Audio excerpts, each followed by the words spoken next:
And hello, fellow GPS nerds. This is Will with White Spruce Tech, and you might notice that I'm not home. So I am doing some traveling, and while I'm doing some traveling, I thought that I would bring our current best friend here, the old P70 Ultra GPS. Been working with us for the last several months when I get the time to check out the capabilities. And it's definitely the GPS, I'm finding out more and more, is really great. It's some great hardware that's given me some good data. Nonetheless, I'll give you the details here when I get into a different venue and can put some slides up. But I wanted to give a quick introduction, just to give you an idea of the terrain that I'm currently in right now. And again, much lower latitude than I usually am. So, hey, I can get space-based augmentation here. That's pretty exciting for me. So I gave that a try and some NTRIP correction and some pretty interesting results. So I'll be back with you here shortly and let you know what I learned on vacation. Good day, folks. This is Will with White Spruce Tech, coming to you out of the field and back in the IT dungeon here to give you a little report on what I've been working on for a lot of the summer here. This little GPS here, the P70 Ultra, really, the more I use it, I really like this GPS device. Another update is, if you've downloaded and used it before, I've updated the 3D print for the little platform I have for a tripod or a monopod for this device. Real short little walls here. It prints out just like this. You force fit a standard 1/4x20 nut in here. Gives you just enough magnet for this thing to positively grip into place, and really holds in there well. I'm traipsing around with this on a monopod, and it works great. That print is down below. I've got it up on Thingiverse so everyone can get to it. And an update here.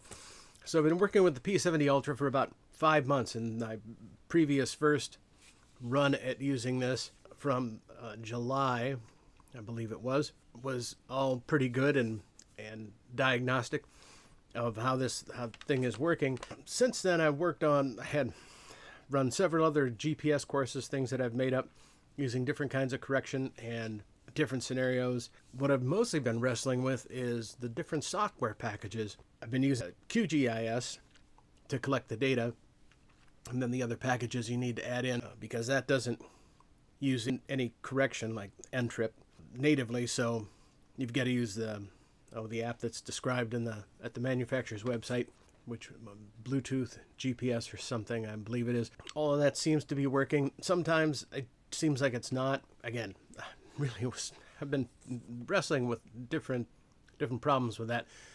I'm going to catch up with those with other videos, because it might actually be a little more entertaining than educational.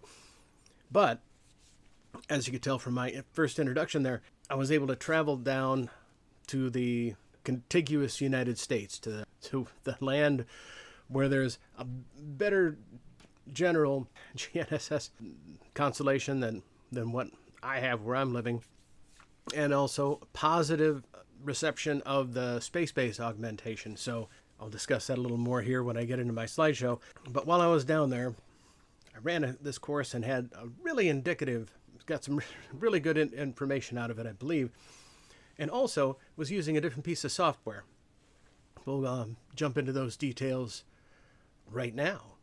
I call this test my CONUS test, NTRIP versus SBAS. Just to review quickly here, NTRIP stands for the Network Transport of RTCM via Internet Protocol. So there's a system of continuously operating reference stations, and also other stations, like ones that monitor the movement of the geologic plates. Those are tied up into this system now, where they take this corrective data, since the stations don't move. So when they're getting GPS signals, they can tell immediately at least some close level of the distortion factor. They broadcast that out. That's most effective within 100 kilometers. And then the corrective assistance falls off after that. But it's a local correction, and it's, you know, real-time data as GPS is on the ground uh, are collecting this data, and you can use it in real time. You hook up with the internet and get that data, and it can apply to your location and get you a more precise position. The other one is the space-based augmentation system. That one's operated by the FAA, and it's mostly designed to build an atmospheric model of how the atmosphere is distorting GPS signals, and using that, so wherever your location may be, it applies a correction factor and it gives you a more precise location, mostly in elevation. That's why the FAA uses it, because they want to make sure that these planes zipping around the earth have plenty of clearance. They've got a more precise elevation, as well as their location. So you can look up more information on that if you need. Another element I used was a piece of software I've been using for a long time called Oryx Maps. Find out more information about it at oryxmaps.com. It's available in the Play Store. Think that there's an Apple version available as well. The author of this is really brilliant and been doing some fabulous work for a long time. You can put whatever base maps you can gather on there. There's a lot of open source things available, digital elevation models that get applied to your location, which is really sweet. The thing that I really like about this is that not only does this hook directly to a Bluetooth GPS, but also you can build NTRIP correction. You can assign NTRIP correction to your GPS. So instead of using a couple of different pieces of software, like I was using in my previous test QGIS, and then the Bluetooth software with, gathering the NTRIP, it's, you're doing a mock location on your device and everything. I think that that's mostly what the problems that I've been dealing with for the last few months, and I'll have more detailed uh, videos on that coming out soon, I hope, before the holidays. If not, I'll be working over Christmas trying to get those out to you. But in any case, if you really want kind of an all-you-can-eat one-stop shop here, this Oryx Maps is really a pretty snappy bit of software for GNSS. So what I did is, you down in the lower 48, you can see I had a nice bunch of open sky there. I picked 3 locations at the place I was and ran a real short course. Went 3 times over, well, 6 times actually, over 2 days, hours apart. So I had different GPS constellations, and I hit each of those points at each run, one time using the NTRIP and one time just using the space-based augmentation system.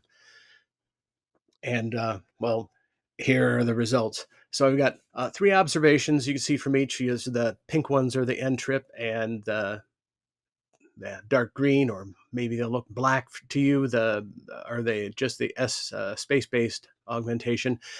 All my diagrams are different scales here, so just pay attention to what the measurements are. Here is the measurement for the space-based, and and I just took the largest distance here, 3.5 meters. Kind of a lot, either for that. Location A actually had more distortion. I did that on purpose. There was a building on one side and a tree on the other side. So I thought, well, if I'm trying to, really force some distortion here, some local distortion, this would be a good spot. So with the space base, that was 3.5 meters wander with this short course, and definitely sub-meter here, 0.7. That's pretty darn good. And of course, the other point was much closer. Also, if you see, there's the 2 points and then the 1 point further away, and then with the other correction with the SBAS, there's the 2 points and then the other one way up there. So there was definitely some distortion that was mirrored with both of these corrections. I will run the course with the NTRIP and then run it again with the space-based. Did that 3 times. That's where I got the 6 points for each station. So here's location 2B. again, the scale is different here. So that's 2.5 meters different. There was less distortion at this one. I call this one my sort of medium um, test. And so the space base is still helping out here. Again, you're dealing with an atmospheric model, but the NTRIP was really impressive here. 14 centimeters. That's nuts. That's like 6 inches. The clustering on this one was really tight. I was pretty impressed. And here the third one, again, a different scale. This was very much in the open meters for the space based. So that's just, completely going off without anything local. And then the NTRIP here was 3.5, well, 0.36. So just over a foot if you're using that measure.